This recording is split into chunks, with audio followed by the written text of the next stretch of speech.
It is a great day to be alive in Pittsburgh, PA, and hope you had a fantastic Memorial Day weekend. Good morning, friends, Yinzers, countrymen, and welcome in to another edition post Memorial Day and the day of OTAs number one, numero uno, two. Kaboly+Mack. Follow us on X, on Instagram, on Facebook, even on TikTok, where Kaboom does dances. They just never get posted. And of course, on YouTube, where we're up over 1,500 subscribers now. Thank you to the 100 or so that joined in the last few days. And to Jason, congratulations to him. He won the autographed Pat Fryermuth helmet. Now, all he has to do is get in touch with us, and we'll get it to him. And we've got another giveaway planned. We'll get to that in just 1 second. He's veteran Steelers reporter Mark Kaboly, who's got to run down a south side today to cover those OTAs and drop his kid's lunch off at school on the way there. And he's already bitching about the traffic and the construction on 51. But here we are anyway, Kaboom. How's your Memorial Day weekend? How'd it go? I'm just trying to think what I did. Nothing. I did nothing yesterday. Did nothing at all? Did some, what do you call that? Mulching, which You love that, don't you? I like it better when they drop it off. I end up buying just bags. My hands turn like black and my fingernails are like dirty. And don't even tell me about gloves. I'm not a gloves guy. No gloves. So now your hand, what color mulch do you go with? Black, I guess. So now your hands are all stained. I was able to get it off. It's called a shower. Oh, I didn't realize you guys had one of those in that fancy new house over there. How about that? Party's over across the street, so we're good to go. Okay. Yeah, they were having a big weeks-long party across the street from you. You'd send me photos and updates and videos. More like people in and out. Days. No Memorial Day party for you? Nothing? I think we went down to the in-laws. Okay. For a little bit. Nice. Dropped the kids off. That was good because the kids didn't have school. Friday, Saturday, Sunday? Right. So nice long weekend. Dumped them off at the in-laws on Thursday night. So Thursday night, Friday night, Saturday night. And they came back Saturday night, went back over Sunday because the cousins were there, and it was mostly a kid-free fest. Look at you two, living the life of suburban parents. Thanks to the Dan Heck team. Heck Team Homes, HAECK. HeckTeamHomes.com is where you go. The key to your next door. You're looking to buy or sell a home in the Pittsburgh area. They're the key to getting it done for you. And it is a busy time of year for them. So get in touch with them now. Go to HeckTeamHomes.com. Dan, Michelle, Jeremy, Corey, John, Keith, Heather, Mike, and Tia, all waiting to help you find the home of your dreams, whether you're getting in your first one, transitioning from a smaller home, bigger family, into a larger home, or you're looking to get out of that big house and maybe downsize. Whatever the scenario may be, they're there to help you at HeckTeamHomes.com. We appreciate their support of Kaboly+Mack. So real quick, let's get the business out of the way before we get into OTAs. You were going to tell me what you did? Did you open the pool? The pool's been open because our son's a maniac and doesn't mind swimming in 70-degree water. So the pool's been open. Got it open for him yesterday. Thanks for the invite. Thanks. So he could swim a little bit. I still have yet to be in the pool other than when I dropped the steps into it a month ago when the water was like 55. So when we have a big old pool party, you'll get a call, okay? You bring the kids over. We'll do it up, right? Best thing I had this weekend was I finally tried some of those surf sides. I had tasted one before, when my wife had one, but I hadn't actually had a whole surf side before. Had a few yesterday. I see a segue coming. Go ahead. Very good. I really liked them. Not as good as Roberto Clemente, but very good. Not as good as Kevin Gorman? No, not as good as Kevin Gorman. Gorman will be with us on Thursday. And speaking of Pirates-related issues, you haven't kept up with the schedule, have you? I tried to keep you up to date because you're like, I got to be here. You text me 106 times, and it's like, I don't even know what you're talking about. Yeah, I mean, it was real hard to follow when I sent you a text that had each day and time listed, and you didn't respond for 3 days. That was real easy for you to follow. I'm a busy man. But we have got, once we get to 2,500 subscribers on YouTube, kaboom. This is big. This is real big. Our good friends at First and Goal Sports First and Goal Collectibles in Southwest Village have come up for us, for you, the wonderful listeners of Kaboly+Mack, with an autographed Paul Skeens baseball, my friends. Woo! Skinners. Yes. And this one, timely because you want to get it before the Pirates inevitably trade him for the prospect. I kid. But do I? So thanks to First and Goal for hooking us up with that. When we get to 2,500 subscribers on YouTube, we will get that given away. So we got a little ways to go, but I figure the way people have been jumping on board here, and we appreciate every single one of you. Have I mentioned that before? That the way people have been jumping on board lately, 2,500 shouldn't be a problem by, I don't know, right around the All-Star break when I'm sure Skeens will be going to the All-Star game. So perfect timing. Yeah. Skeeners, get it while it's hot, baby. You got to tell your friends, tell your family members, subscribe, and get that old Skeens ball. What's Pat always say? Be a friend, tell a friend. The Kaboly+Mack podcast. Well, I don't have any friends. By the way, you messaged me yesterday at 11:20. Okay. I'm just trying to think what I was doing yesterday at 11:20. Probably mulching. There you go. Probably. You're you said, you're a busy guy. So I should know better than to interrupt you to talk about the show that we're doing. I actually did not see that. Good work by you, my man. Well, here it is. Here's get caught up on your text 1, 2, 3, 4, 5, 6. Because you don't answer. You had 6 text messages, and my response was, yup. Yup. And I even spelt that wrong. I put YU. Then I corrected myself. Instead of hitting edit, I just put YU. You just text again. You don't bother with the edit button on the iPhone. Outdoor at 9:45. I can't even complete a full sentence. Thanks also to our good friends at Southwest Greens, southwestgreenspa.com. Another friend of mine met with our good friend Jake at Southwest Greens earlier this week. And if you're tired of spending time and money on your yard, right? Get it done once and for all. A beautiful artificial lawn from Southwest Greens. It'll look great. It'll feel like real grass, acts like real grass, but it doesn't grow like real grass. You don't have to water it like real grass. Great for the kids, great for the pets, great for your enjoyment of the yard without having to go out there and spend too much time, money, or effort on it. Get a hold of them. Find out what they can do for you today at southwestgreenspa.com. We thank them as well for supporting Kaboly+Mack.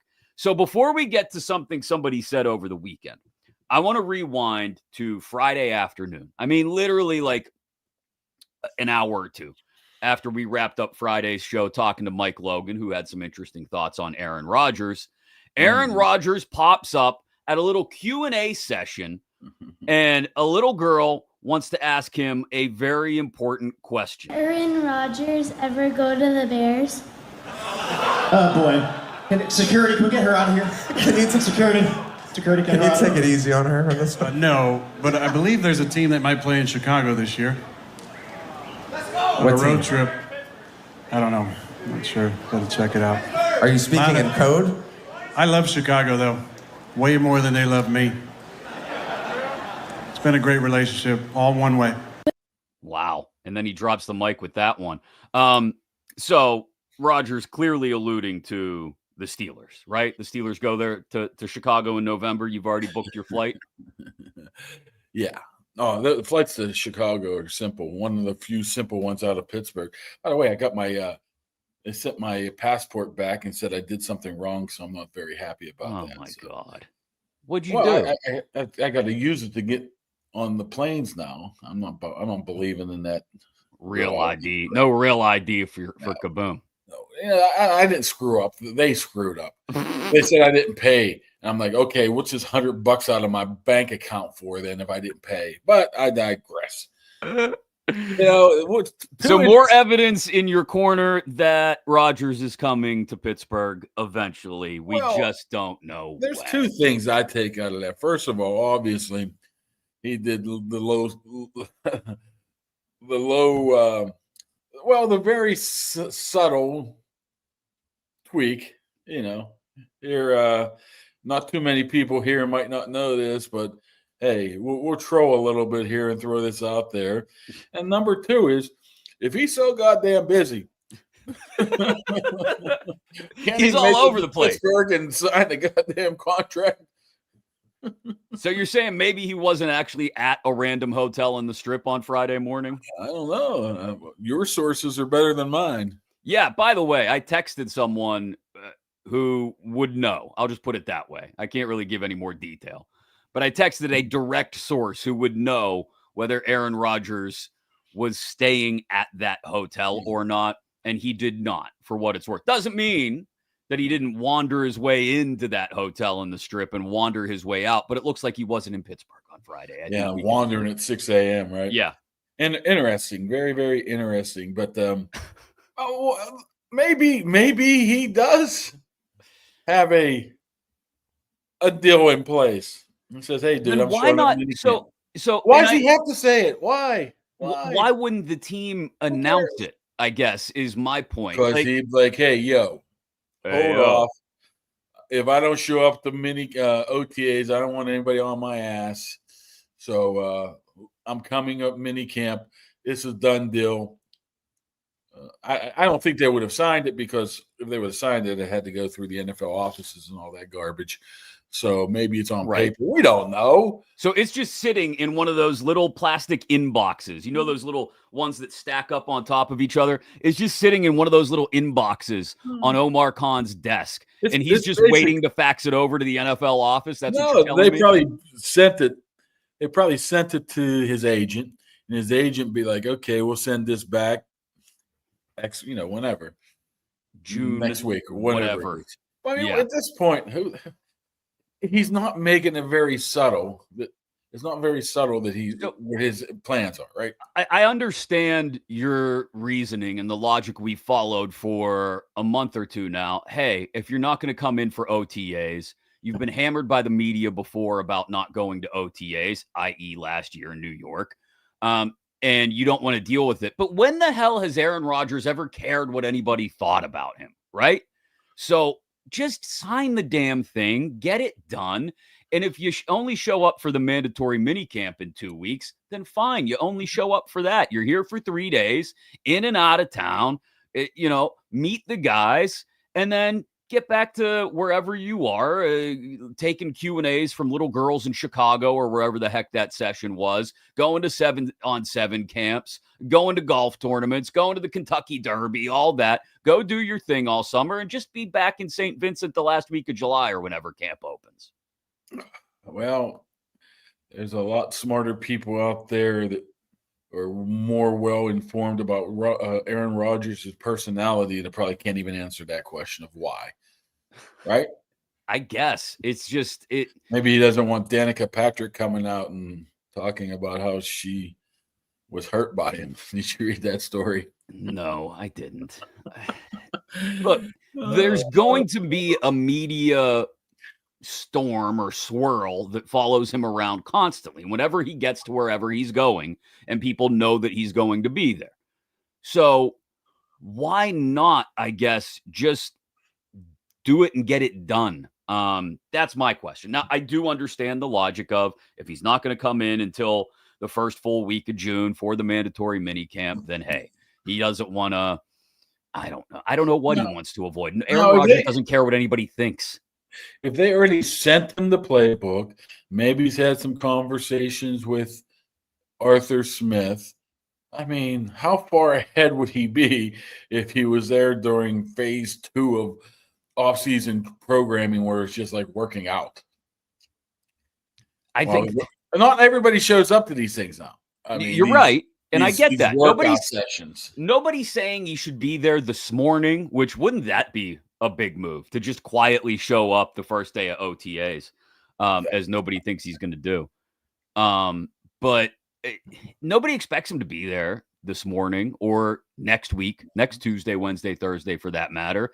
It's about that third week, the final week, which is the mandatory mini camp. It's not mandatory if you don't sign. Right. So it's driving people nuts at this point. I mean, it's been driving people nuts for 2.5 months now. I shouldn't understate that. But the fact that we're all just sitting and waiting and wondering, and that led someone to speculate about something over the weekend, or report on it, I guess. We'll get to it in a second. Got to thank our good friends as well at Nail Studio 2, who have jumped on board in the last month here on the Kaboly+Mack show. Out in Donaldson's Crossroads in the McMurray Peters Township area, Nail Studio 2, that's a Roman numeral 2, nailstudio2.com, under new ownership. Vinny, the full-time receptionist, she will take your calls and schedule your appointments. Uber talented nail technicians, Lily, Summer, and Selena, the best at what they do. You know somebody this graduation season. Maybe you got a teenager who hasn't had their prom yet and they got to get their nails did, whatever it may be. Maybe you're a dude who doesn't mind getting a pedicure, whatever it may be. And we don't judge around here because Kaboly and I could probably both use a good pedicure. They are there waiting to help you out. 724-941-4595, 724-941-4595. You can see the number on the screen, or nailstudio2.com. And if you know somebody who does nails, a really experienced, very talented nail technician, they are looking to hire another one or two over the summer as well. So reach out to them at nailstudio2.com. We appreciate them jumping on board at Kaboly+Mack as well. So beach season, got to get those toes did. That's a good, you know what? My wife gets her toes done probably like once every couple of months and gets her nails done every time too. And right before vacation, always a big move by her. Yes. She goes and gets the nails done. Got to look good at the beach, I guess. I don't care what my feet look like at the beach. They're buried in the sand. Nobody needs to look at them. So this happened over the weekend. And the question is basically, is there any sort of contingency plan and be for them at that quarterback position? I would say Kirk Cousins. I mean, I had some conversations with people this week to led me to believe that Cousins is at the very least on the Steelers' radar if something were to fall through on Rodgers. Now, here's how they could make that happen. Cousins has $37.5 million in guarantees between this year and next year. Somebody's on the hook for that, whether it's Atlanta or someone else. So to facilitate a trade, Atlanta would need a team to offset some of that money, whether it's $4 million, $20 million, whatever it is. But the feeling around the league is that Atlanta has not been willing to budge on this. They haven't shown a lot of interest in trading Cousins. It would take a hefty price tag for another team to wiggle that out. As one source told me, if they were willing to take a small percentage, like let's say 7 or 8 million of that money, a deal would be done by now. There was interest earlier in the offseason. Right now, Pittsburgh might be the only hope for Cousins, or he's sort of stuck in Atlanta. Oh, so we know Jeremy Fowler, good guy. Works for ESPN, NFL Insider, covered the Steelers specifically for several years. Kaboom. You know, he's got some quality sources in the building. Contingency plan, plan B, as it were. Would they consider, if Rodgers bailed for some reason before putting pen to paper, would they consider making a deal for Cousins, assuming they didn't have to give up too much and or pay too much of that final year of his deal? That's two big ones right there, right? I know. That's why I asked the questions. I'm here to ask tough questions. I'm never going to say never on this because who knows what Atlanta's willing to eat of that contract, right? Until you know doesn't sound like much, according to Jeremy. Well, that's probably why he's sitting there right now. And to be honest with you, if Atlanta thinks they have an opportunity to win the NFC South, which is, you know, they're right there with probably Tampa. They're right there. What have we seen from Michael Penix other than a handful of games? I mean, he could be the next superstar. Okay. But do you would like to have him as an insurance policy, Kirk Cousins? That's probably where it's at because I think you got what? Maybe Easton Stick behind him, maybe? Is that who it is? That's it. Easton Stick and Emory Jones is their fourth quarterback. Yeah. I mean, if you're able to get them to eat that, some money, a hefty portion of that money, even $5 million seems like something that Omar wouldn't even, no thanks type of situation. Plus, you know, basically give him away too, right? 6th-round pick, something like that. Right. Then, of course, I mean, you have to look into it. And that's why you hear rumors like this popping up from time to time, because you don't know what Atlanta's willing to do unless you give them a call.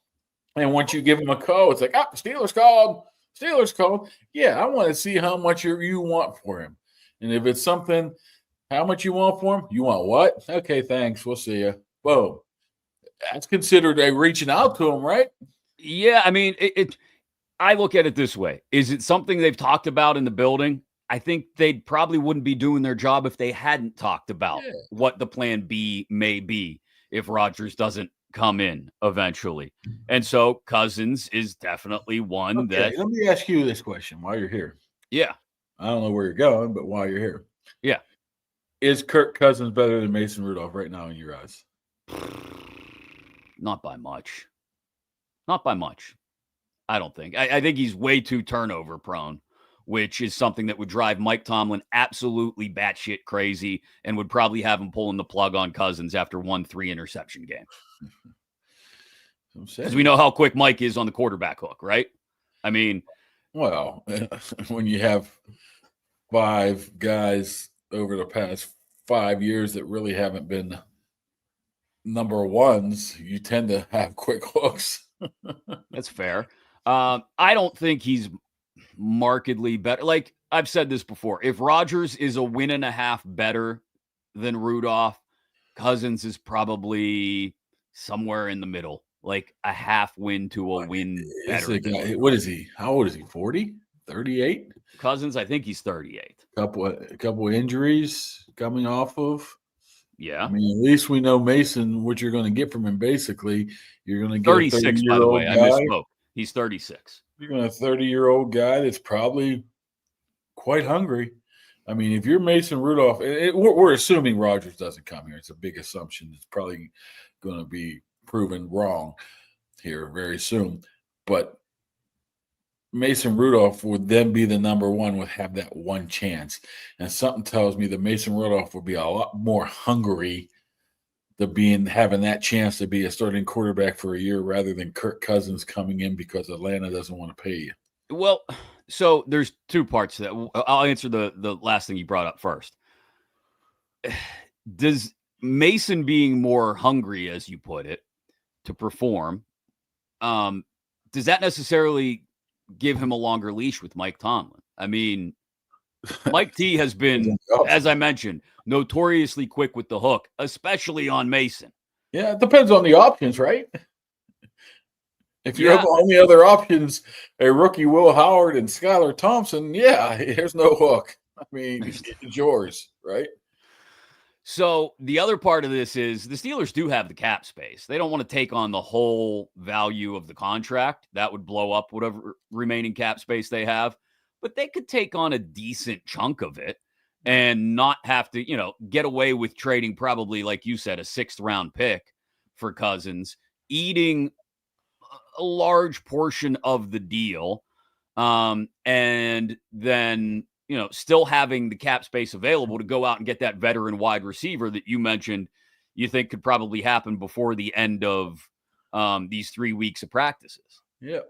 It definitely could happen. But you see, what they do is they pretty much gauge out 3 or 4 years of where they think the salary cap's going, how much money they have, how much they're willing to spend.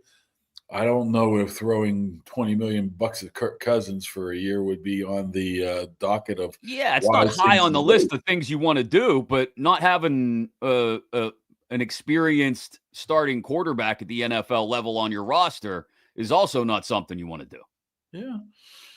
I mean, at that point, you put all your eggs in the Aaron Rodgers basket. And if he decides for some reason not to come here, which I don't believe he will, renege on his.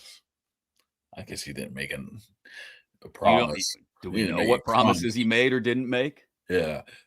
But at that point, I think you're just say, Mason, it's yours. Unless and that's just give you Kirk Cousins. Here, take him. Just for nothing. Well, almost nothing. I mean, the less you give up in some sort of draft pick compensation, the more you're going to have to pay. What is the money on Cousins now again? What did Jeremy just say? It's like $35 million or something. So, I mean, you would assume they already got the $10 million earmarked for Aaron Rodgers. Well, they've got about 34.5 in cap space right now, according to Spot Track. So you can't take on the full value of the year remaining on Cousins' deal. That would blow everything up and give you no wiggle room whatsoever. Even if Atlanta only took back $5 million of that, earmarked $5 of that, as Jeremy alluded to during that clip that we played, it still means you're paying 30 and you only got $4.5 million left over yourself, which again is not enough for any sort of other contingency plans during the season or going into training camp. Somebody gets hurt. You want to get that veteran wide receiver. Like, they've got to get to a point where Atlanta, I think, would be willing to go 50-50 on the financial portion of the final year of this deal, to where they'd be okay saying, okay, we're not excited. First of all, they'd still be wiping the egg off their face. You mentioned eggs. They'd be wiping it off their face from chasing the Aaron Rodgers tail all off season. But then they'd also have to pay Kirk Cousins $17, $18, $20 million. I don't think they'd necessarily be excited about it. But again, if you want to have a veteran starting quarterback on the roster, then that's the only way it would make. And if you're asking Atlanta to retain half of the money, then you're probably giving up more than a 6th round pick, like it or not. You're probably talking a 4th or 5th rounder. Who's texting you? It was just some game changer app. Oh, nothing important then. How many games do you have your kid playing this week for how many teams? Oh, yeah, it's 3 today, but obviously he can't go at 3 at 6 o'clock. 3 different games at the same time. For some reason they decided to start summer flag football. It was supposed to be on Wednesdays, but they had to move it to a Tuesday, so that complicates things. You're not happy about this, but you signed him up for all this stuff. Well, it is what it is. I can't remember your question. Oh, I see. As for Cousins, like if they had to give up more, so listen again. To retain their own flexibility under the cap to go get the veteran wide receiver that might only cost $5-8 million. I don't know. I'm ballparking here on what kind of veteran wide receiver they might go out and add to the roster between now and the start of training camp. You obviously have to have the cap space to do it. So they wouldn't be able to do that. They always like to keep a little bit in reserve, right? Say maybe $4 or $5 million bucks. It's more like, well, you have to pay the practice squad guys and all that crap too, and the draft picks although majority, the big ones. I think that's all baked into the number that I'm looking at right now at Spot. They like to keep, just as the season starts, when everything else is paid, about $4 to $5 million in reserve. Just so, somebody goes on IR and whatnot. Right. So they effectively have $30 million under the cap, we'll call it, to deal with. Well, there is this guy they have to deal with. Yeah, somebody mentioned that. They think you're trying to send a message with yet another TJ. Oh, the great Tim Vickers of the Thomas Jefferson High School baseball team dropped me off a cap. Wow. Vickers coming up big. I think he realized I was wearing the kid's cap. How could he tell? I don't know. Looked like a beanie on top of your head. Actually, it's not a bad looking hat. You're right. It's not. I like the white panel on the front. It looks good. Okay, that's a good point. They've got to get a TJ Watt extension done this summer as well. So they do. They need some wiggle room under the cap, and they can't afford to pay. This all comes back to the same point I was making. They can't really afford to pay Kirk Cousins more than, say, maybe if this were the plan. Again, we're speaking in nothing but hypotheticals right now. If Rodgers bailed, if they were able to wipe all of that egg off their face from the Rodgers chase long enough to decide they want to go out and add that 4th quarterback, and it should be Kirk Cousins to the roster. If you're going to do it spending the least amount of money possible, you're going to have to give up more in draft pick compensation. This boatload of draft picks that they have next year, I can't imagine they're very interested in giving up an actual draft pick of value, like 3rd round or better. And you shouldn't have to get Kirk Cousins, honestly, at this point in his career. But if you're asking Atlanta to retain more of the salary, you're not going to get away with just giving up a 6th or 7th rounder. Again, you're talking 4th or 5th rounder. I'll tell you, a prime example was, what was that, 2 years ago when they traded for Van Jefferson. His numbers were pretty significant with what the Rams were paying him, and they got him for basically nothing because Omar made them. That's what Omar's very good at, making the other team pay for them to play on your team. So I don't know if he could pull off something like that. Well, that's the other part of this. This might all just be public negotiation by both sides. The Falcons continuing to sit on Cousins because they want somebody. And again, we've talked about this before. Teams will sit and wait if they have an extra quarterback for somebody else to get hurt in camp and then make a deal. And that could still be the case with Atlanta. They're just waiting until somebody is desperate for a quarterback. And the Steelers could be in that spot if Rodgers bails on them. They're waiting for a team to be desperate at quarterback to come along and be willing to eat a ton of salary and give them a better draft pick compensation in return than they would get right now when the Steelers don't feel as desperate.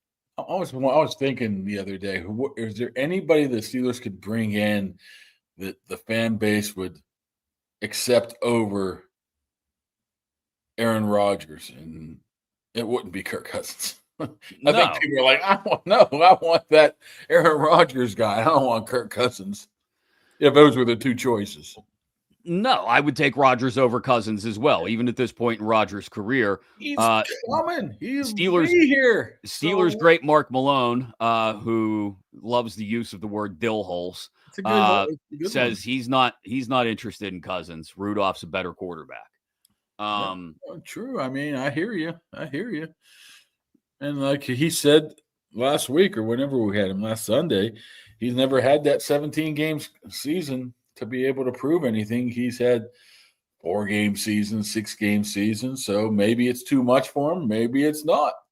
There's only one way to find out, but I don't think we're finding it out. I mean, we're all just spinning our tires here. We're just killing some time before the inevitable. You're really sold on this. Dude, I've been sold on this since March. I think I tweeted it in March 6th. I think Aaron Rodgers will look pretty good in the black and gold. Get the hell out of here. You're crazy, Kaboly. I'm just saying. So what else do we have going on at OTAs this week? I know we talked about it last week. Offense, defensive lines are hard to tell. I mean, anything defensively is hard to tell. I don't think Will Howard is going to go out there and get a ton of reps where you're going to say, wow, this guy's good or this guy's bad. I think the guys that are going to shine are the guys that will shine in this setting. Calvin Austin, Roman Wilson, probably DK Metcalf because nobody's seen a human that size before. You bring it like, look at this guy. He can run this fast. You like to see where people are set up at the depth chart to a degree. I mean, whoever he throws out there first does mean something in certain situations. I mean, like I said, if what's his name? I can't even think of his name. He's off the top of my head now. The third quarterback. Skylar Thompson. How'd you forget Skylar Thompson? I don't know. How do I remember him? If Skylar Thompson takes second team reps, I don't think that means he's a second team guy. It means he's been in the league longer than Will Howard. So stuff like that. I don't think you're going to see you're not going to see much scheme change, anything like that. You're going to see the guys that will be able to look good. You'll see Caleb Johnson hit the hole quicker than Najee Harris and say, yeah, that's different from last year. You'll see stuff like you'll probably see some deep balls from Mason and say, yeah, maybe he is better than Russell Wilson was last year or Justin Fields. Those are the little things. You're not going to really be able to determine a lot of. That's what annoys me a lot about OTAs. You're going to definitely see so-and-so looks great. This guy's looking good. This guy's should get a chance. And it's like, no, they don't. They might look good in this setting, but okay, that means nothing to me. Okay, that's fair. Then can we tell anything at all about the other side of the ball? I know you mentioned offensive and defensive line. We can't. You're not getting any trench work done at OTAs. Everybody's in shorts. But secondary play, because we had Mike Logan on Friday, and I thought it was interesting. You asked him about Minkah Fitzpatrick, and Minkah's got 2 turnovers forced, I think, in the last 2 years. Yeah. And people are losing their minds over it. I mean, 2023, he didn't force a single turnover, I don't think, in the entire regular season. Last year, a single forced fumble and 1 pick. So can we tell anything at all? Hell, will Minkah even be out there for a significant number of reps during OTAs to begin with, being the veteran that he is? And then will we be able to tell anything else about the level of secondary play? Like, who's going to be the nickel? Who's, what's the, I mean, you should get some idea of that. Well, see, that's why I think Tomlin does what he does and just strictly says, we'll go by seniority, so to speak. I mean, so maybe you don't see Beanie Bishop out there at first. Okay. As your nickel guy. Maybe it'll be the guy from the Jets. I can always forget his name. I mean, I'm terrible with names. You're just swinging and missing. I'm doing the old guy. You know, that guy. Brandon Eccles? There you go. It could be Brandon Eccles or something like that. So he always falls back on that. But whoever he throws out there first is significant. I remember, who was it that they threw out there? Was it Shazier they threw out there right away? And said, basically, live or die, man, live or die. And you didn't, at that point, you never saw that from a Steelers defense because that was pretty much in their heyday right then. So I don't expect to see Caleb Johnson taking 1 reps unless Jaylen Warren's still banged up or something, But nothing in the secondary to watch for other than not now. I think more mini camp, they'll do a lot more one-on-one action where it's strictly like 1 versus 1, who can cover type of situation. Here it's just there's not a lot of intensity in OTAs. Minicamp, they ramp that up a little bit, so maybe you can see stuff from there. I would like to see Darnell Washington and Darius Slay talk. That'd be interesting. Don't you think, that's not seriously an issue, is it? I don't know, man. If somebody put me in the front row, kicked him out of the club, you'd want to have a conversation the first time. What's he going to do? Darnell Washington, 6'7", 320. Right. I mean, what are you going to do? I think that gets resolved pretty early on, if it hasn't been already. You know what? Another one we're going to hear about. We're going to hear, boy, the Marvin Leal looks pretty good. Heard that for 3 years now. OTA superstar Marvin Leal. Go sell that to somebody or some random defensive tackle. They got about 7 of them, right? Yeah, hold on. Why do they have? Hold on. I count 9, I think, defensive tackles. Logan Lee. Hold on. We've got Harmon, obvious. Well, see, everybody's kind of a defensive tackle on this line, right? Everybody should be able to bump inside and play outside. So there's the dude from New England they signed, Daniel Ekuwale. No, you know how to pronounce that. Wow. I tried anyway. I don't know if I got it right. Logan Lee, Dean Lowry. There's some guy named Azezi Otomowo. There's Dominique Davis, Blake Mangelson. So, yeah, Y.A. Black. I mean, 3, 6, I'm counting Loudermilk here. 9, 12, 13 defensive linemen on this roster right now, Kaboom. You think they're going to throw a bunch against a wall and see who sticks, maybe? That's what it sounds like. I mean, at the very least, spending 2 draft picks on defensive linemen, including your first overall, like we've talked about before. Logan Lee was a 6th-rounder last year and never got on the field because he was hurt. I think he was a 6th-rounder. So yeah, 6th-rounder. He has a history with Y.A. Black. Yeah. No, not Yaya. That's another one. I mean, you have no idea what he's going to look like, and you're going to go into. I know what he's going to look like. He's massive. You talk about Darnell Washington being. I saw him at rookie camp, and he wasn't as. Put it this way: this is coming from me now, so take it for what it's worth. Yeah, he wasn't very sloppy looking. I thought he was going to be sloppy. Why would he be sloppy? Because he's a massive defensive lineman. He wasn't sloppy. He's big and strong. He's a defensive. He's more muscle than bulk. I'm just saying, I was assuming a monster like that would have some little jiggle in his wiggle. Right? Who is here's the question. Let's see if we can get you on the outs with somebody on the first day of OTA. Yeah, like Mike Logan. Yeah. Or Mason or who Cam has the Hayward. most jiggle in their wiggle on this roster? There's not a lot of guys. It used to be Dan Moore, I think. Yeah, he did. But once again, this is coming from me. I mean, what the hell am I going to say? It's very hard to go up to a guy and say, "Yeah, how much you weigh now?" It's like, what? What do you ask me for? But it's really difficult. I mean, you could say takes one to know one if you wanted to. Be like, hey, I'm just checking it out. I want to know who I'm going to go get wings with. Come on. Dan Moore wasn't in the I'd say best of shape. He just didn't. There was not much definition. What are we talking about here? He didn't carry it that well. I think that's a nice way to put it, isn't it? Carried it. He didn't carry it that well. Everybody else seems. I mean, Broderick Jones looks like a power forward. Are they back to Darnell Washington? Since this conversation started talking about large humans, like Shaq. Are they actually going to use him in the pass game this year? I've been dying to see them actually use Washington. I know he got a few more targets last year, and that's only his second year in the league. Oh, that waggle. That waggle played and worked all the time. It's an Arthur Smith offense. Why aren't we seeing Pat Freiermuth running seam routes, catching footballs 15, 20 yards downfield? Did we go over this, or we didn't go over this because we didn't start this? When you have a 5'9" quarterback, he tends not to be able to see over the offensive lineman.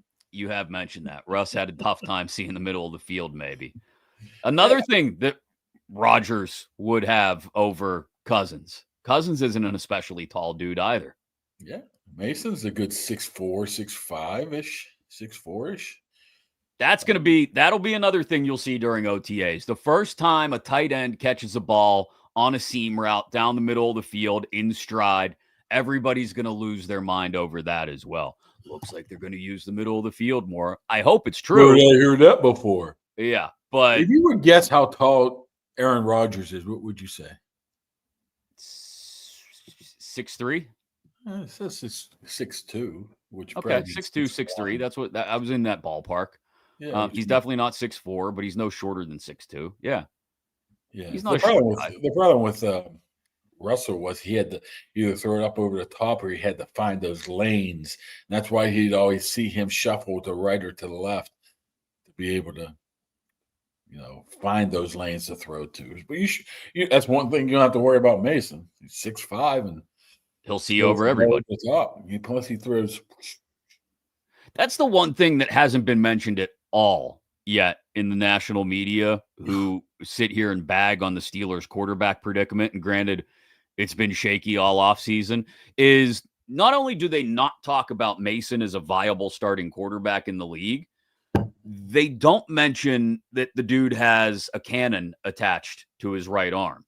I mean, we saw it with Pickens multiple times when he got an opportunity to play with George, that he'll lay it out there and he'll let his guys go get it, which I would think to DK Metcalf is that's a blessing right there.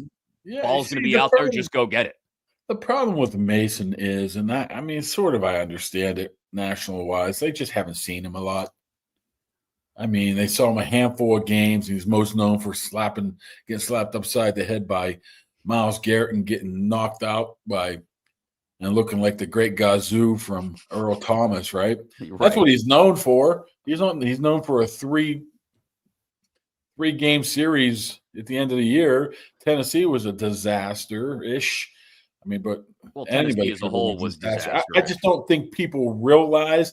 They see the name, they associate it with this, this, and this, and they don't really, I don't think, put much time into really seeing some of the talent he has. I'm not saying he's a Hall of Famer or he's the future of this team, but he can get you some wins. Yeah, I thought it was interesting. Somebody responded on social media over the weekend. Maybe it was on YouTube. I can't remember where it was, to one of the Mason episodes or clips that we had posted, and said, if Mason doesn't, did they end up tying Detroit in overtime or losing in overtime in that one game? You know who dropped the ball? Wasn't that Pat Freiermuth? I don't want to bring that up to him. Don't bring it up. But if they don't lose, if they don't, again, that game ended up in a tie, didn't it? Yeah. If they don't tie the Lions, if they don't blow that game, do you think Mason is looked at somewhat differently? Like, their point was that game seemed to be the inflection point. That was his last shot to hold on to the gig. And yeah, they went back to him when they needed to due to injuries, but that was his chance to sort of cement himself in that spot. I think even if they win the Detroit game, there was always going to be a short ripcord on Mason with Mike Tomlin. If you recall, I mean, I'll sit here and make every excuse there is. That weather was awful that day. That was terrible. Awful. Cold, Plus, windy, he had that rainy. really bad throw into the end zone, I believe. He short off somebody. But, I mean, they gave up 200 yards rushing that game, if I recall. Some guys are not even in the league anymore. Right. What was the guy's name? He played for the Steelers as a kick returner like a year or two ago. Who was the guy that somebody punted the ball near the end zone or kicked it near the end zone, and he kept his feet in and he reached out just to get it as a touchback? That guy rushed for like 100 yards against the Steelers. Right. So it wasn't all his fault.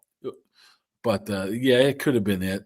I can't remember what happened after that. But that kind of loses, too, the fact that he came in when Pickett and Trubisky were both hurt and won them 3 games and got them into the wild card round. Yes, they got slaughtered in the blizzard delayed game up in Buffalo, but the Buffalo Bills are an elite team and were at that point.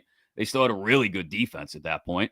And so that gets lost. Nobody talks about that. Nobody talks about that 3-week window where Mason kept them afloat and got them into the playoffs. Yeah. I mean, those were a tough situation too, because they had no possibility. They had no room for error. That's the word I'm looking for. No room for error at that point. And they played some good teams too. I mean, and he didn't turn the ball over. Going to Seattle, and even looking back to that game you were talking about, the Lions. Well, yeah, Swift did run. DeAndre Swift ran 33 for 130, so he's pretty doggone good. He was. Yeah, he's all right. Igwe ran for 42 yards. Igwe. They ran for 250 yards that game. 250. And Mason threw the ball 50 times in that weather. Matt Canada. Yeah.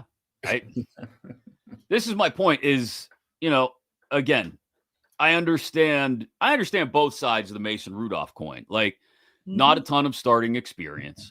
And you want to see what he can do over the course of actually owning the job for a long time. And I agree with that. I've always wanted Mason to get a significant shot. It's why I hated that he got yanked halfway through the Cincy game after getting his cranium busted. That wasn't the only thing. There was some accusations made that messed with his mind too. Fair, but I still think if they don't bail on him at that point, or if they don't roll with Duck at that point after the Cincy game, remember what Duck throw 4 picks against Buffalo a few weeks later, cost him a playoff spot at home on a Sunday night. Yeah, they weren't the Buffalo that the Buffalo is now, if I recall. They were good, but they weren't. That Allen's rookie season, maybe, or second year. Either way, point being, if they had stuck it out with Mason, I think we would have seen more from him in a positive way. And I've always believed that he's better than people give him credit for. But that doesn't also mean, like I said, that you wouldn't like to have a veteran starting quarterback on the roster to loop all the way back around to our Plan B discussion. Yeah, we're sitting here talking about Kirk Cousins and Mason Rudolph, and it's all a moot point, right? Mute, as Bill Cowher would say. Mute point. A mute. You ever see that clip of Cowher like ripping on a reporter saying, "What do you think?" That used to be. You remember Thor Tolo? I thought that was John Steigerwald. He was ripping on it. Maybe Thor Tolo would get all up in his ass. He was a permanent bug in Bill Cowher's ass, and Cowher hated him. And that's too. Come on, John. Well, that's what I was going to say. When something would happen away from the facility, like what's his name? The dude that sideswiped 13 cars on the south side or whatever it was. You remember that guy? Yeah, what's his name? The Defensive lineman. I can't remember his name now. But when Shumway would show up, it would only be because something bad happened, and Tomlin didn't want to have to answer any questions about it. And Shummer would sit there, and he'd get all up in his ass too. And now even Tomlin even said that recently. Sheldon Ingram would show up. He goes, oh no, he goes, you're here. It has to be something to do more than football. It's right to him. But yeah, Cowher hated Thortolo, man. He would. You are killing me with this guy now. The defensive lineman. I want to say Tyson Alualu, but that's not it. That's not it. I wanted to say the same thing. It's not. I got to look it up. Oh, and I can't find it now. What year do you think? Oh, wait. Alameda Te'amu. There it is. Te'amu. Alameda His Te'amu. dad, I believe the interesting part of that, I think his dad was a reverend or a priest or something. What? Yeah. Man, whatever happened to that dude, I wonder. Yeah. Coaching high school football somewhere in French Polynesia. So, yeah, I do remember Cowher getting absolutely annoyed at some people. And Tomlin, too. He called Rossi in the office one time and started yelling at him. That was kind of funny. Who did? Cowher. What, he called what did Rossi do? Rossi wrote a story about Willie Parker, I think. Was it Willie Parker, maybe? Oh, we're going way back. It was something to that effect of Willie Parker, and he wrote that he quoted Myron Cope. And Cope said, well, if if Cowher benches Willie Parker, he needs shot or something like that. And so Tomlin called him in the office and read him a right. There's people out there that read this. Now my family's in jeopardy. Wait, was this Cowher or Tomlin? This was Cowher. Okay. Cowher. I just picture Rob sitting there. I said, you just stood there and let him yell at you like you're a little kid? What are you doing? Well, what's he going to do? Said, I mean, I'm not going to sit here and get yelled at by you. You're not my boss. You let the guy blow off some steam. That happened with me and Clint Hurdle once. You let the guy blow off some steam. Finish. Wait, you made Clint Hurdle mad. Clint Hurdle is like the guy that loves everybody. We actually text now. He's actually a super nice Get him guy. on the program. He's got a job, dude. He's Where? working for the Rockies, the worst team in baseball, trying to get them to actually hit the baseball.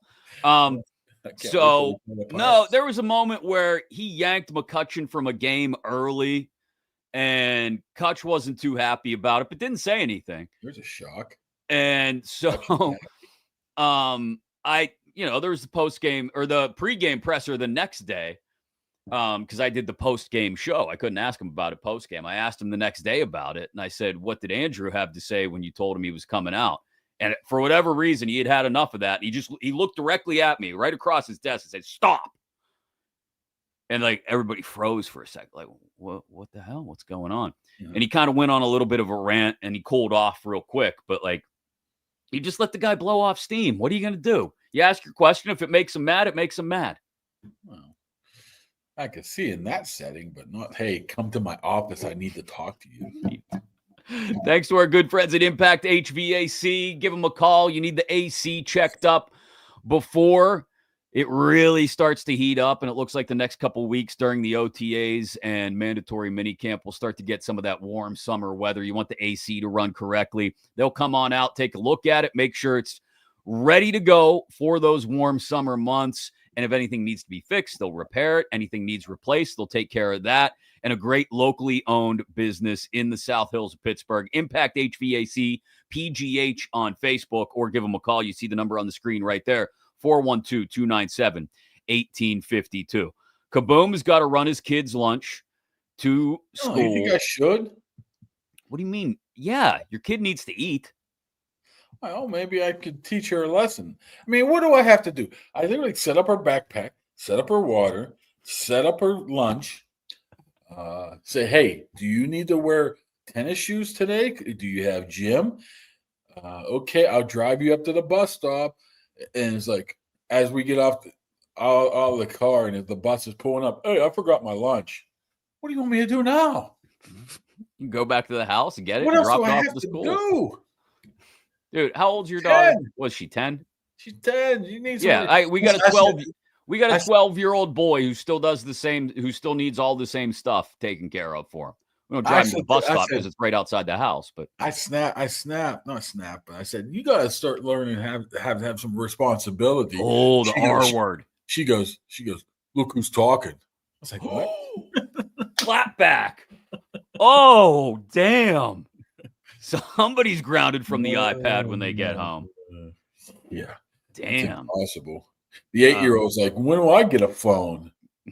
I'm like, not anytime soon, bud. No. Not anytime soon. No. So you get your kids' lunch over to school. You get down to OTAs. Watch on Twitter. Kaboly, I'm sure, will have plentiful reports at Mark Kaboly on everything going on. He'll overreact to great throws made by quarterbacks. Never allowed to even say anything, to be honest with you. Well, you'll have takeaways, I'm sure. No, what you could do is you're allowed to videotape maybe for the first half hour. Okay. I mean, so I want to see Caleb Johnson doing one of those crazy running back drills. Oh, yeah. Say if TJ Watt's not here, right? I will videotape all the defensive linemen going through a drill, and I'd be like, wow, somebody doesn't look like what's missing from here. But I'm not allowed to say TJ Watt's not here. Now, I'm allowed to post a video of the whole crew. Are you still allowed to do that thing where you catch the player admitting that another player wasn't there after practice and report what they said? Now is, unless they've changed it, as of right now, we only can get the players coming off the field. They come off in masses.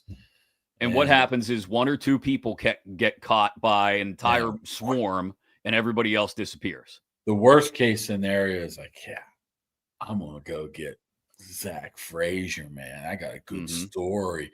And Zach be like, I got to go left. Then you look around, there's nobody there.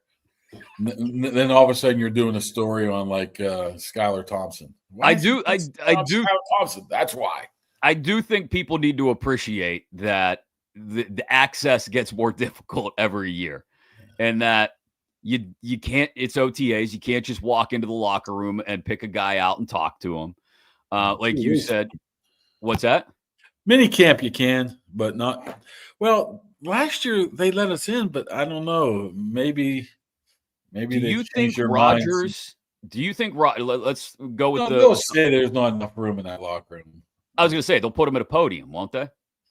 Oh, if Rodgers, they would probably put him in the media room if he would come. They'll have their little backdrop off some of the big timers, if it's Hayward or whoever's talking. But I don't want to talk to Hayward. Do you want to talk to Hayward? Ouch.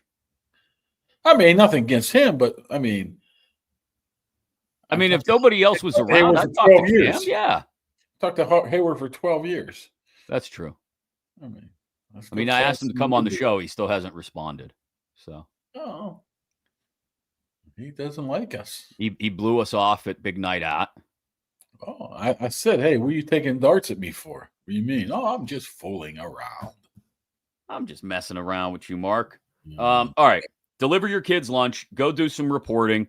We'll look for it on Twitter, the videos of people that are there and not there. We will do this again on Thursday. Kevin Gorman will join us to talk about the Pirates. That'll be, I believe, the day after a Paul Skeens start, which, by the way, thanks again to our friends at First and Goal Collectibles at South Hills Village, firstandgoalsports.com. We have that autographed Paul Skeens baseball.